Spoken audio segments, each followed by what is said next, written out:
Hi everyone, in this video I am going to show how to solve this equation where x plus 1 over x is equal to twice I and I is an imaginary number, or multiplying both sides by x we can write here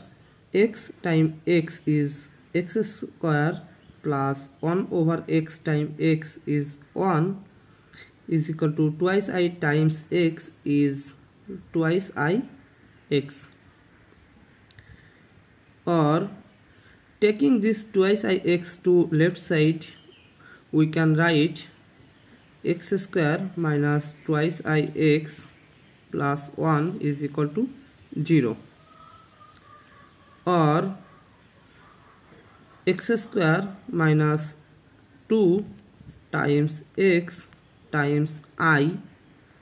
plus I square minus I square, this I square cancel out this I square, plus 1 is equal to 0. Or attention here, this is as a formula of a square minus twice ab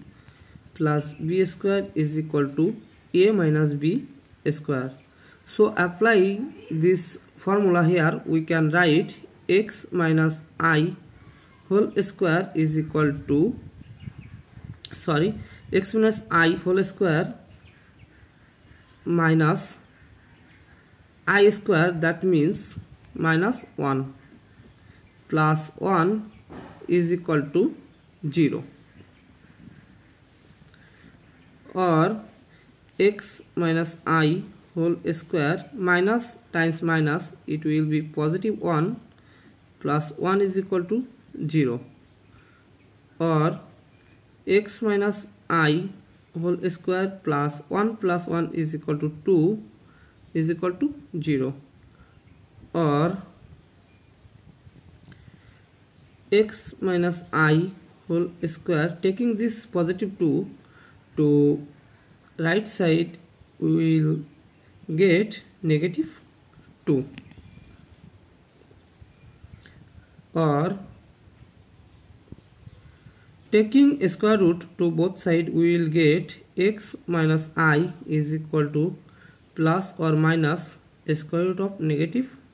2, or x minus I is equal to plus or minus, here we can write square root of 2I, or now taking this negative I to right side we will get x is equal to plus or minus square root of 2I plus I,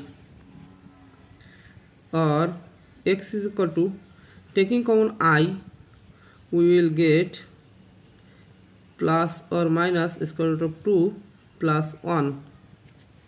So finally the value of x is equal to, rearranging it we can write here 1 plus or minus square root of 2 times I. Thank you for watching. If you like this video please subscribe to my channel and see you in the next video. Bye bye.